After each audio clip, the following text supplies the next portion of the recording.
Hello students. College के YouTube channel पर आप इतिहास विषय के वीडियोज़ का अवलोकन कर रहे होंगे और आपके व्हाट्सएप पर जो पीडीएफ नोट्स भेज रहा हूँ उसका भी आपने निरंतर अध्ययन किया होगा। और गूगल फॉर्म में जो छोटे क्वेश्चन और बहुविकल्पात्मक क्वेश्चन मैं सेंड कर रहा हूँ आपके व्हाट्सएप नंबर पर, आप उनका भी उत्तर दें ताकि देखा जा सके कि आपने जो वीडियो देखा है या जो पीडीएफ नोट्स पढ़े हैं उनमें से कितनी जानकारी आपको हुई है, कितना लाभ आपको मिला है। इसी के साथ आज हम सेकेंड ईयर के प्रथम प्रश्न पत्र में क्षेत्रीय शक्तियों का उदय के अंतर्गत आज चौथा अपना वीडियो है, जिसके अंतर्गत हम जौनपुर के बारे में थोड़ा अध्ययन करेंगे। पिछले वीडियो में हमने मालवा, गुजरात और बंगाल के क्षेत्रीय राज्यों का उदय और उनका विकास और फिर उनके मुग़ल साम्राज्य में विलय तक की प्रक्रिया का अध्ययन किया था। आज है हमारा क्षेत्रीय शक्तियों के अंतर्गत जौनपुर राज्य। जौनपुर राज्य वर्तमान उत्तर प्रदेश की पूर्व दिशा में स्थित है। यह मानचित्र में दिखाया गया है कि जौनपुर के एक तरफ ग्वालियर राज्य था और बाकी इसके दूसरी तरफ बंगाल का राज्य था। नीचे उड़ीसा से भी जौनपुर के शासकों का संघर्ष चला। मानचित्र को देखने से हमें इसके पड़ोसी राज्यों और इनका उसके साथ संघर्ष की परिस्थिति मालूम हो जाती है कि पड़ोसियों से किस प्रकार एक प्रकार से संघर्ष के कारण अपना आप उत्पन्न हो जाते हैं। तो थोड़ा मानचित्र का भी जो मैं अपने वीडियो में इंसर्ट कर रहा हूँ उसका भी थोड़ा अवलोकन करते रहें, और जो भी आपको समझ में नहीं आए वो मेरे पर्सनल व्हाट्सएप नंबर पर आप उसको पूछ सकते हैं, जान सकते हैं। मैं संतुष्ट करने का पूरा प्रयास मेरी ओर से होगा। देखें जौनपुर का ऐतिहासिक परिचय। जौनपुर की स्थापना 1359 ईस्वी में फिरोज शाह तुगलक ने अपने चचेरे भाई मोहम्मद तुगलक, जिसका कि बचपन का नाम जूना खां भी था, की स्मृति में अपने दूसरे बंगाल अभियान से लौटते हुए की थी।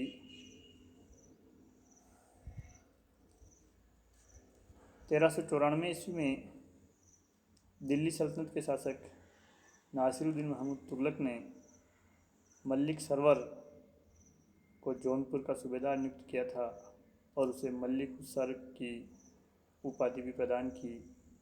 इसलिए जौनपुर में उसके द्वारा जो राज्य स्थापित किया गया वो सरकी वंश या सरकी राज्य कहलाया। सरकी सुल्तानों ने कला एवं साहित्य को संरक्षण दिया।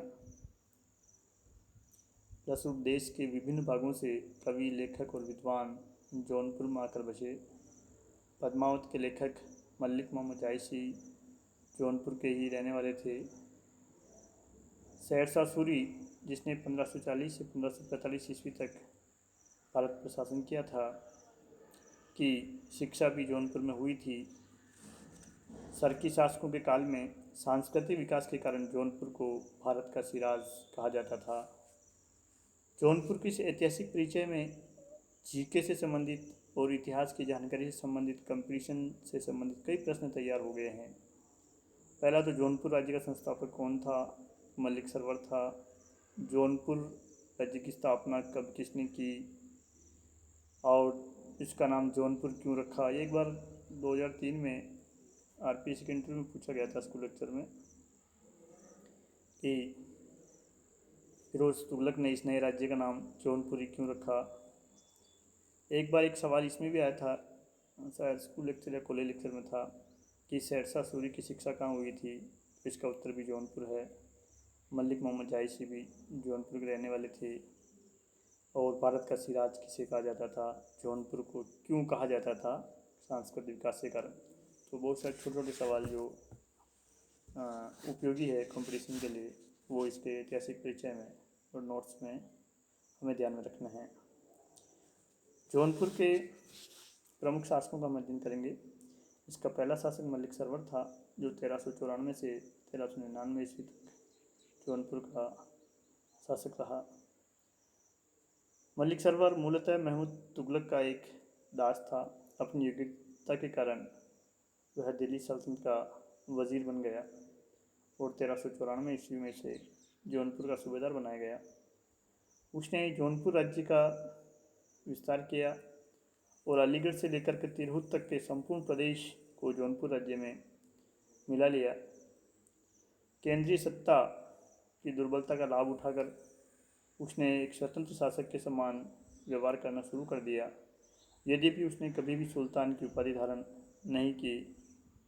सुल्तान नासिरुद्दीन महमूद तुगलक ने उसे मलिक उस सर्क की उपाधि जौनपुर का सूबेदार बनाते समय प्रदान की थी, अतः उसके द्वारा स्थापित राजवंश सरकी वंश कहलाता है।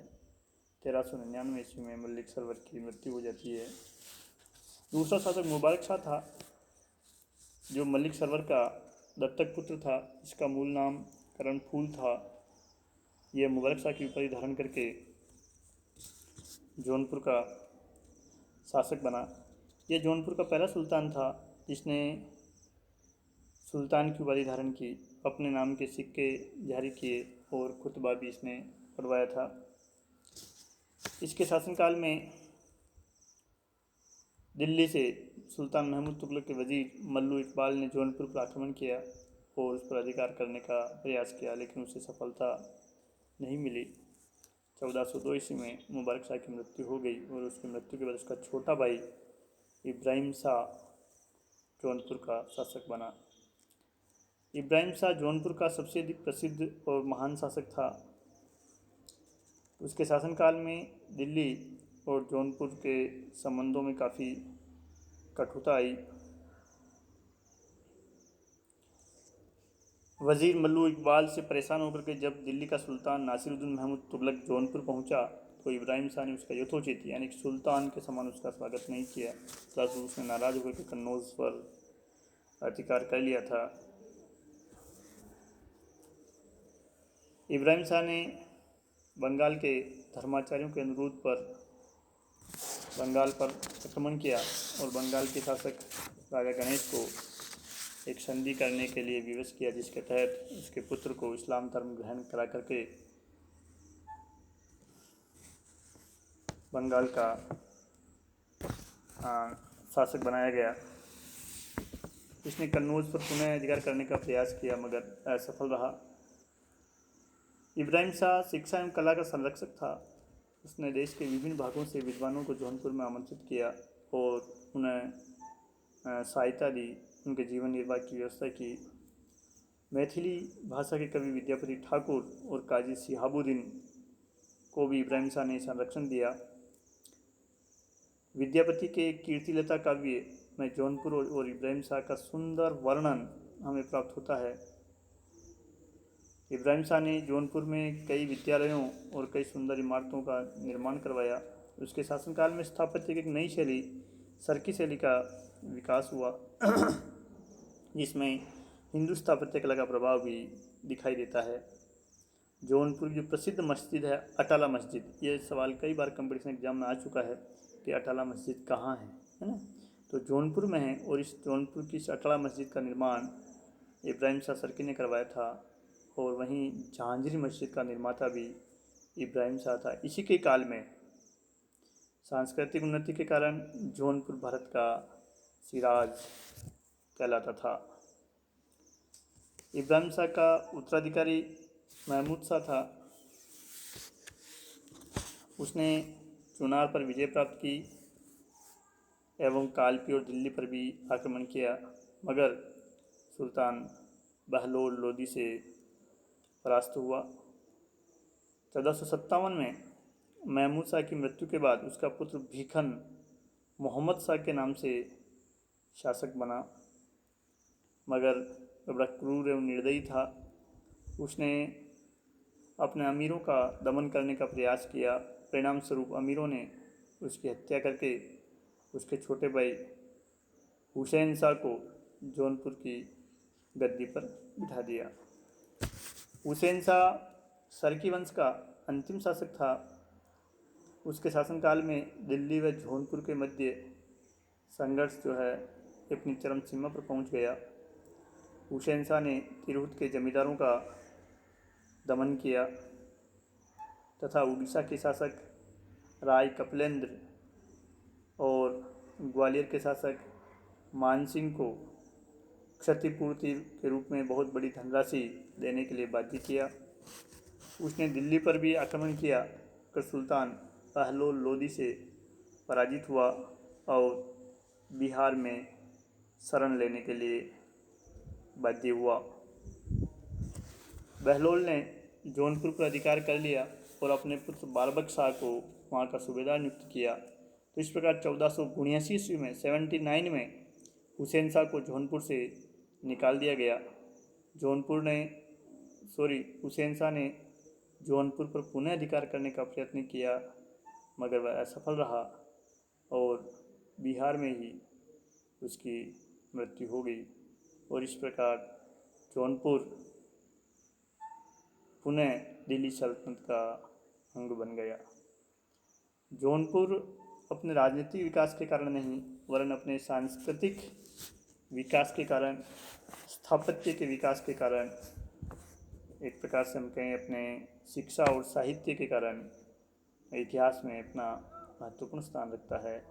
इसलिए जौनपुर से संबंधित जो प्रश्न हैं वो स्थापत्य से संबंधित और शिक्षा से संबंधित प्रश्न हमें कंपटीशन एग्ज़ाम में निश्चित रूप से मिल जाते हैं। इसमें भी जो हमारे विश्वविद्यालय परीक्षा के लिए और कंपटीशन के लिए इब्राहिम शाह का जो शासनकाल है उसका हमें थोड़ा ध्यान से अध्ययन करना चाहिए, क्योंकि इब्राहिम शाह के संबंध में या इसके द्वारा दिए गए विद्वानों के संरक्षण के संबंध में, इसके स्थापत्य के संबंध में, या भारत को सिराज जौनपुर के किस शासक के शासनकाल में कहा जाता है, इस प्रकार किसी भी प्रकार से घुमा फिरा करके इब्राहिम शाह के शासनकाल में जौनपुर पर एक आध प्रश्न में लगभग सभी कंपटीशन एग्ज़ाम में दिखाई देता है। तो ये हमें जौनपुर की भौगोलिक स्थिति और इसका ऐतिहासिक परिचय और इब्राहिम शाह का शासनकाल थोड़ा ध्यान से पढ़ना चाहिए। जय हिंद, धन्यवाद।